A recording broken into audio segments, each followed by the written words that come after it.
All welcome back to my daily vlogs. ಎಲ್ಲರೂ ನನ್ನ ಸ್ವಲ್ಪ ದಪ್ಪ ಆಗಿದೆಯಾ ಅನ್ನೋ ಕಾರಣ ನಾನು ನೆಲ್ಲಿಕಾಯಿ ಜ್ಯೂಸನ್ನ ಆರ್ಡರ್ ಮಾಡಿದ್ದೆ. ಸೊ ನಿನ್ನೆ ಬಂತು. ಇದನ್ನು 1 ಮಂತ್ ಚಾಲೆಂಜಾಗಿ ಎಕ್ಸೆಪ್ಟ್ ಮಾಡಿದ್ದೀನಿ. ಸೊ ನೋಡೋಣ, ನಾನು ನೋಡ್ತಾ ಇದ್ದೆ ಅದರಲ್ಲಿ ಡೈಲಿ ವೀಡಿಯೋಸಲ್ಲಿ ನೋಡಿಬಿಟ್ಟು ಆರ್ಡರ್ ಮಾಡಿದೆ. ಸೊ 1 ಕಪ್ ಅದು ಜ್ಯೂಸನ್ನ ಹಾಕ್ಕೊಂಡು 1 ಸ್ಪೂನ್ ತುಪ್ಪನ ಹಾಕಿ ಸ್ವಲ್ಪ ಪಿಂಕ್ ಸಾಲ್ಟನ್ನ ಹಾಕ್ಕೋಬೇಕು. ಪಿಂಕ್ ಸಾಲ್ಟನ್ನ ಹಾಕಿ ಅದನ್ನು ಚೆನ್ನಾಗಿ ಬಿಸಿನೀರು ಚೆನ್ನಾಗಿ ಕಾಯಿಸ್ಕೊಂಡು ಬಿಸಿನೀರನ್ನ ಸ್ವಲ್ಪ ಹಾಕಿಬಿಟ್ಟು 1 ಕಪ್ಪಷ್ಟು ಹಾಕ್ಕೊಂಡು ಚೆನ್ನಾಗಿ ಮಿಕ್ಸಪ್ ಮಾಡಬೇಕು. ಸೊ ತುಪ್ಪ ಮತ್ತು ಅದೇ ನೆಲ್ಲಿಕಾಯಿ ಜ್ಯೂಸು ಆಮೇಲೆ ಪಿಂಕ್ ಸಾಲ್ಟೆಲ್ಲ ಚೆನ್ನಾಗಿ ಅದರಲ್ಲಿ ಮಿಕ್ಸಪ್ ಆಗಬೇಕು. ಸೊ ಎಲ್ಲ ಮಿಕ್ಸ್ ಆದಮೇಲೆ ಹೋಗಿ ಆಚೆ ಕುತ್ಕೊಂಡು ಕುಡಿತಾಯಿದ್ದೆ. ತುಪ್ಪ ಸ್ಮೆಲ್ಲಿಗೆ ನನ್ನ ಅಪ್ಪಣ್ಣ ಬಂದ. ಸೊ ಬಂದು ನಾನು ಕುಡಿತಾಯಿದ್ದೀನಿ ಅಂದ್ಕೊಂಡು ಅವನು ಹೋಗ್ಬಿಟ್ಟ. ಇನ್ನೇನು ಸಿಗೋಲ್ಲ ಅವನಿಗೆ, ಮಾರ್ನಿಂಗ್ ಏನೂ ಹಾಕಲ್ಲ ಅವಳು ಅಂತೇಳಿ. ಸೊ ಕುಡಿದ್ಬಿಟ್ಟು ಸ್ವಲ್ಪ ಮೊಬೈಲ್ ನೋಡ್ತಾ ಹಾಗೆ ಕುತ್ಕೊಂಡಿದ್ದೆ. ಏನೋ ಮೆಸೇಜ್ ಬರ್ತಾಯಿತ್ತು, ಆದರೆ ಆಮೇಲೆ ಇಮೇಲ್ಸ್ ಎಲ್ಲ ಬಂತು.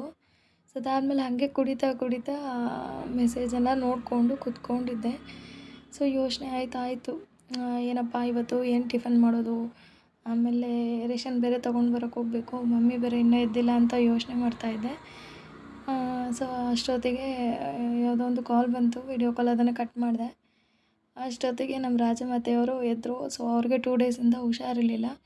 ಮಾಡಿ ಮೇಲೆ ಬಿಟ್ಟಿದ್ದೆ ನಮ್ಮ ಪಪ್ಪಿನ. ಸೊ ಅವನು ಬಂದುಬಿಟ್ಟು ಏನು ಕುಡಿತಾ ಇದೆಯಾ, ನಂಗೆ ಕೊಟ್ಟಿಲ್ಲ ನೀನು ಅನ್ನೋ ಥರ ಅವನು ಇನ್ವೆಸ್ಟಿಗೇಷನ್ ಸ್ಟಾರ್ಟ್ ಮಾಡ್ದ. ಅಂದರೆ ನಮ್ಮ ಮನೇಲಿ ಏನಾದರೂ ಒಂದು ಸ್ಮೆಲ್ ಬಂತು ಅಂದರೆ ಎಲ್ಲರೂ ಇನ್ವೆಸ್ಟಿಗೇಷನ್ ಮಾಡ್ತಾರೆ, ಏನು ತಿಂತಾ ಇದೆಯಾ, ಏನು ಕುಡಿತಾ ಇದೆಯಾ ಅಂತ. ಇವ್ರು 3 ಜನ ಇದ್ದಾರೆ. ಸೊ 3 ಜನನೂ ಕೇಳ್ತಾ ಇರ್ತಾರೆ, ಏನು ಮಾಡಿತಿದ್ಯಾ, ಏನು ತಿಂತಿದ್ಯಾ, ಏನು ಕುಡಿತಾ ಇದೆಯಾ ಅಂತ ಅಂದ್ಬಿಟ್ಟು. ಸೊ ಅದಾದಮೇಲೆ ಎಲ್ಲ ಡ್ರಿಂಕ್ ಎಲ್ಲ ಕಂಪ್ಲೀಟ್ ಆಯಿತು. ಸೊ ಹಂಗೆ ವಾಕ್ ಮಾಡಿದಾಗ ಆಗುತ್ತೆ ಅಂತ ಹೇಳಿಬಿಟ್ಟು ರೇಷನ್ ಡಿಪೋ ಹತ್ರ ಹೋಗಿ ನೋಡಿದ್ರೆ ಎಲ್ಲ ಖಾಲಿ ಇತ್ತು. ನಾನು ಅಂದ್ಕೊಳೋದೆ ಎಲ್ಲ ಫುಲ್ಲಾಗಿರುತ್ತೆ ಅಂತ. ಸೊ ಎಲ್ಲ ಖಾಲಿ ಆಯಿತು.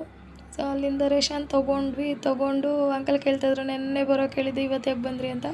ಸೊ ಅಲ್ಲಿಂದ ತೊಗೊಂಡು ಅಲ್ಲೆಲ್ಲ ಇಟ್ಟು ಆಮೇಲೆ ಮನೆಗೆ ಬಂದು ಸ್ವಲ್ಪ ಕ್ಲೀನ್ ಮಾಡೋದೆಲ್ಲ ಇತ್ತು.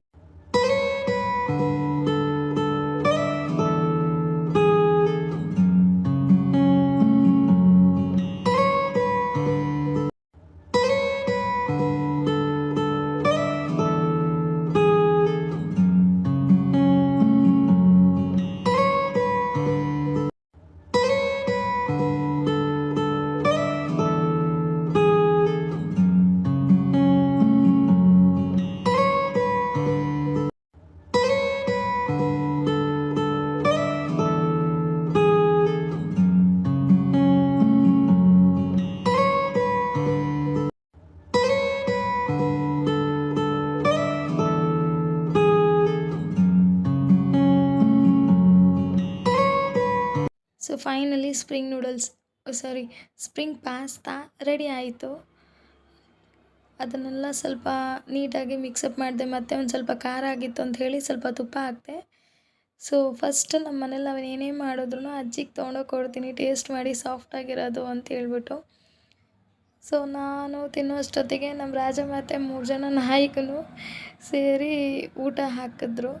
ಅದೆಲ್ಲ ಆದಮೇಲೆ ಸ್ವಲ್ಪ ಅಡುಗೆ ಮನೆ ಕ್ಲೀನ್ ಮಾಡ್ಕೊಳ್ಳೋದಿತ್ತು, ಕ್ಲೀನ್ ಮಾಡಿಕೊಂಡೆ ನೀಟಾಗಿ. ಸೊ ಇವತ್ತು ಮಂಡೇ ಅಲ್ವಾ, ಸೊ ಎಲ್ಲ ನೀಟಾಗಿ ಕ್ಲೀನ್ ಮಾಡಿಕೊಂಡು ಎಲ್ಲ ಒರೆಸಿ ಸ್ವಲ್ಪ ಪಾತ್ರೆ ಇತ್ತು ಎಲ್ಲ ತೊಳ್ಕೊಂಬಿಟ್ಟು ಎಲ್ಲ ಜೋಡಿಸಿಟ್ಕೊಳ್ಳೋಣ ಆಮೇಲೆ ಅಂತೇಳಿ.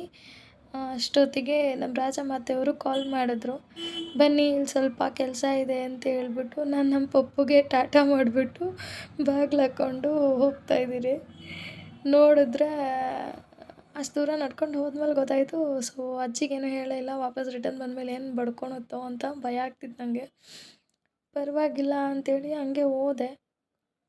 ಸೊ ಸರ್ಕಲ್ ಬಂತು. ಸರ್ಕಲಲ್ಲಿ ನೆನಪಾಯಿತು, ಇವತ್ತು ಮನೇಲಿ ಏನೂ ಇಲ್ಲ, ಹೋಗುವಾಗ ದಿನಸಿ ತೊಗೊಂಡು ಹೋಗಬೇಕು ಅಂತ. ಅಷ್ಟೊತ್ತಿಗೆ ನಮ್ಮ ರಾಜಮಾತೆಯವರು ಕಾಣಿಸಿದ್ರು. ನೋಡಿ ಅಂಗಡಿ ಹತ್ರ ಹೋಗ್ಬಿಟ್ಟು ಏನೋ ಪೇಪರ್ಸ್ ಎಲ್ಲ ತೆಗಿಸ್ಬೇಕು, ಡಾಕ್ಯುಮೆಂಟ್ಸ್ ಎಲ್ಲ ತೆಗಿಸ್ಬೇಕು ಅಂತ ಹೇಳ್ಬಿಟ್ಟು ಅಲ್ಲಿ ಹೋಗ್ಬಿಟ್ಟು ಸರ್ವರ್ ಇಲ್ಲ ಅಂತೇಳಿ ಆರಾಮಾಗಿ ಫೋನಲ್ಲಿ ಮಾತಾಡ್ಕೊಂಡು ನಿಂತ್ಕೊಂಡಿದ್ದಾರೆ.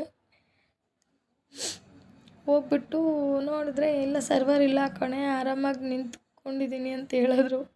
ಅವ್ರನ್ನೋ ಮಾತಾಡ್ಕೊಂಡು ನಿಂತ್ಕೊಂಡಿದ್ದಾರೆ. ಸೊ ನಾನು ನೋಡಿದೆ, ಇಲ್ಲ ಸರ್ವರ್ ಇಲ್ಲ ಅಂತೇಳಿ ವೆಯ್ಟ್ ಮಾಡಿದ್ವಿ. ಒಂದು 1/2 ಅವರ್ ವೆಯ್ಟ್ ಮಾಡಿದ್ವಿ. ಸೊ ಇಲ್ಲ ಅಂತ ಗೊತ್ತಾಯಿತು, ಸಂಜೆ ಬನ್ನಿ ಅಂದರು.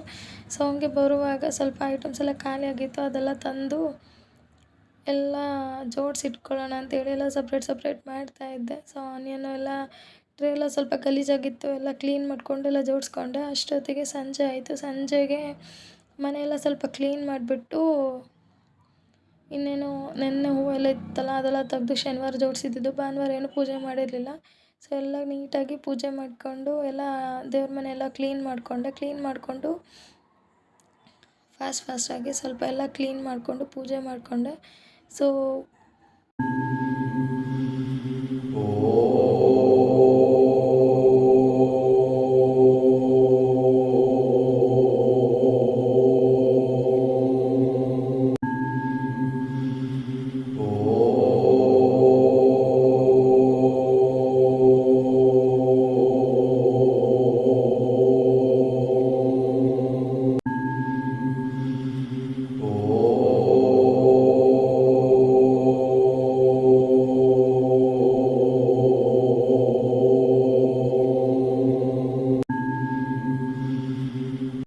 ಕಾರ್ತಿಕ್ ಸೋಮವಾರ ಆಗಿರೋದ್ರಿಂದ ಇವತ್ತು ಸ್ವಲ್ಪ ಗ್ರ್ಯಾಂಡಾಗಿ ಪೂಜೆ ಮಾಡಬೇಕು ಅಂತ ಅಂದ್ಕೊಂಡೆ. ಸೊ ಆಗಿಲ್ಲ, ಡಿಪೋ ಹತ್ರ ಹೋಗಿರೋದ್ರಿಂದ ಸ್ವಲ್ಪ ಲೇಟ್ ಆಯಿತು ಬರೋದು. ಸೊ ಮಾರ್ನಿಂಗ್ ಪೂಜೆ ಸ್ಕಿಪ್ ಆಯಿತು ಅಂತೇಳಿ ಈವ್ನಿಂಗಿಗೆ ನನ್ನ ಕೈಯಲ್ಲಿ ಎಷ್ಟಾಯಿತೋ ಅಷ್ಟನ್ನೆಲ್ಲ ಕ್ಲೀನ್ ಮಾಡಿಕೊಂಡು ಪೂಜೆ ಮಾಡಿದೆ. ಸೊ ಹೊರಗಡೆ ಎಲ್ಲ ದೀಪ ಹಚ್ಚಬೇಕಿತ್ತು. ಸೊ ಹೊರಗಡೆ ಎಲ್ಲ ದೀಪ ಹಚ್ಚಿ ಇಲ್ಲಿ ಮಂಗಳಾರತಿ ಎಲ್ಲ ಮಾಡಿ ದೇವ್ರಿಗೆಲ್ಲ ಅಲಂಕಾರ ಮಾಡಿದ್ದೆ. ಪೂಜೆ ಎಲ್ಲ ಮುಗಿದಾದ್ಮೇಲೆ ಸಾಯಂಕಾಲ ಅಡುಗೆ ಮಾಡೋದು ಇದ್ದಿದ್ದೆ ಅಲ್ವಾ.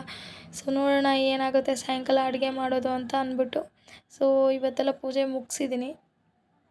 ಒಬ್ಬ ರೈಟ್ ಪರ್ಸನ್ ನಮ್ಮ ಜೀವನದಲ್ಲಿ ಸಪೋರ್ಟಿವ್ ಆಗಿ ನಿಂತ್ಕೊಂಡ್ರೆ ನಮ್ಮ ಜೀವನ ತುಂಬ ಸುಂದರವಾಗಿರುತ್ತೆ ಅಲ್ವಾ. ಏನೇ ಆಗಲಿ ಎಲ್ಲರಿಗೂ ಒಳ್ಳೆಯದಾಗಲಿ. ಸೊ ನೆಕ್ಸ್ಟ್ ವ್ಲಾಗಲ್ಲಿ ಸಿಗ್ತೀನಿ. ಸೊ ಅಲ್ಲಿ ತನಕ ಟೇಕ್ ಕೇರ್ ಆಲ್. ಆ್ಯಂಡ್ ಹೀಗೆ ನನ್ನ ಚಾನಲ್ನ ಸಪೋರ್ಟ್ ಮಾಡ್ತಾಯಿರಿ, ಸಬ್ಸ್ಕ್ರೈಬ್ ಮಾಡ್ತಾಯಿರಿ. Thank you all.